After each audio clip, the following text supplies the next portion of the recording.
My name is Ruth. I am 86 years old, and 3 months ago, I opened a closet in my dead son's bedroom, and I have not been the same person since. Not one single day. I want to be very careful about how I tell you this, because this story is not what you think it is, and I need you to stay with me all the way to the end, because the end is the part that changed everything. Daniel was my firstborn. He came into this world on a Tuesday morning in March of 1966, 7 pounds 4 ounces. He had his father's hands and my mother's eyes, and from the very first week of his life, that boy was quiet. Deeply, profoundly quiet, in a way that made people uncomfortable. Other children talked. Daniel watched. Other children played loud. Daniel sat in corners and drew pictures on whatever paper he could find. Grocery bags, the backs of envelopes, the margins of his school notebooks. His teachers called it a problem. I did not know enough then to call it a gift. By the time Daniel was 12, he had filled 3 notebooks with drawings. Not doodles, real drawings. Detailed, careful, beautiful drawings of things he saw around him. The oak tree in our backyard, the old man who sat on the porch next door, the way light came through the kitchen window on Sunday mornings. I remember looking at those drawings once and feeling something I did not know how to name. Something between pride and fear. Pride because my son had made something beautiful. Fear because I was a woman raising 3 children alone in Tennessee in 1978, and beauty did not pay the electric bill. When Daniel was 17, he told me he wanted to go to art school. I remember exactly where we were sitting. The kitchen table. A Wednesday evening. I had just come home from my second job, and my feet hurt, and I was tired in a way that went past my body and into my bones. He slid a brochure across the table. I looked at it. I slid it back. I said, "Daniel, we do not have that kind of money, and I need you to think about something real, something stable, something that will take care of you when I am gone." He did not argue. That was the thing about Daniel. He never argued. He just picked up the brochure, folded it very carefully, put it in his shirt pocket, and went to his room. He did not draw in front of me again after that night, not once. I noticed. I told myself it was a phase. I told myself he had moved on. I told myself a lot of things that were easier than the truth. Daniel went to college, studied business, got a steady job at an insurance company in Nashville, worked there for 31 years. He was never unhappy in a way that showed. He came to Sunday dinners. He called me on my birthday. He was kind and quiet and responsible. But there was always something behind his eyes that I could not reach. I thought that was just Daniel. I did not understand until it was too late that it was not just Daniel. It was a door I had closed in 1978 that he never figured out how to reopen. Daniel had a heart attack on a Thursday morning in September. He was 58 years old. He was alone in his apartment. They found him that evening when he did not show up to work. I got the call at 9 o'clock at night. My daughter Gloria drove me to Nashville the next morning. I remember sitting in the passenger seat watching the highway go by and thinking, I am not ready. I am 83 years old, and I have buried a husband and 2 sisters, and I am not ready for this. You are never ready to bury your child. It does not matter how old they are. It does not matter how old you are. When they are gone, they are still your baby. They are still that 7-pound, 4-ounce Tuesday morning in March. Before I keep going, I want to ask you something. If this story is sitting with you the way it is sitting with me, please subscribe to this channel. It is free. And leave me a comment. Tell me you are here. Because some mornings I wake up in this house in Tennessee and I feel the weight of what I know now pressing down on me. And knowing that someone out there is listening makes it lighter, just a little bit, just enough to keep going. 2 weeks after the funeral, Gloria and I went back to Daniel's apartment to pack up his things. Daniel was a neat man, everything in its place. Books organized by size, kitchen towels folded in thirds.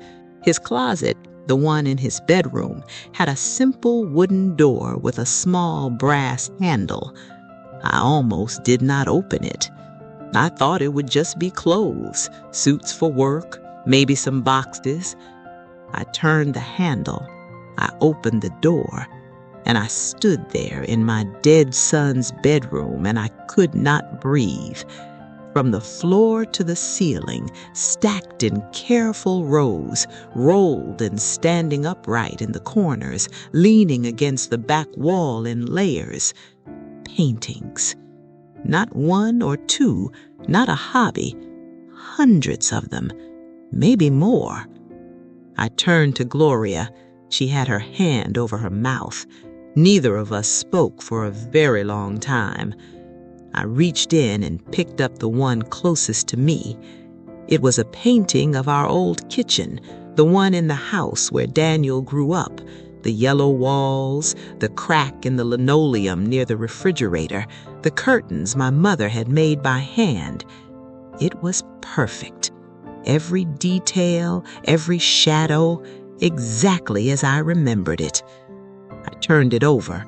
On the back, in Daniel's careful handwriting, was a date, March 1979. He was 12 years old. He had never stopped. Gloria and I spent 4 hours in that closet. 4 hours. We did not pack a single box. We sat on the floor of Daniel's bedroom and we went through painting after painting after painting.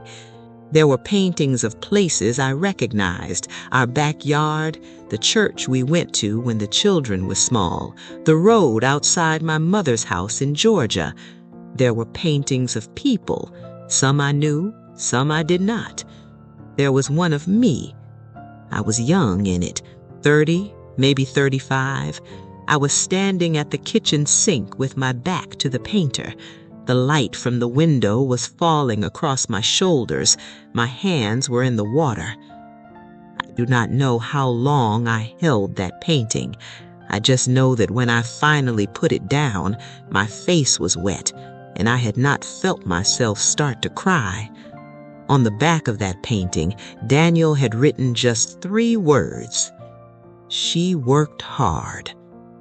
3 words. That is what he saw when he looked at me. Not the woman who had told him no, not the woman who had slid his brochure back across the table, not the woman who had accidentally closed the door on the only thing he had ever truly loved. Just 3 words. She worked hard. I have been trying to find the words for what that did to me. I have not found them yet. At the very back of the closet, wrapped carefully in brown paper, was a single painting set apart from the rest. Daniel had tied it with kitchen twine, the kind I used to keep in the drawer next to the stove. I untied it slowly. Inside was the largest painting in the closet. It was our kitchen table, the Wednesday evening, 1978. I recognized it immediately. The overhead light, the worn wood, 2 coffee cups neither of us had touched. In the painting, there were two figures at the table, a tired woman, a teenage boy. Between them, on the table, a folded brochure.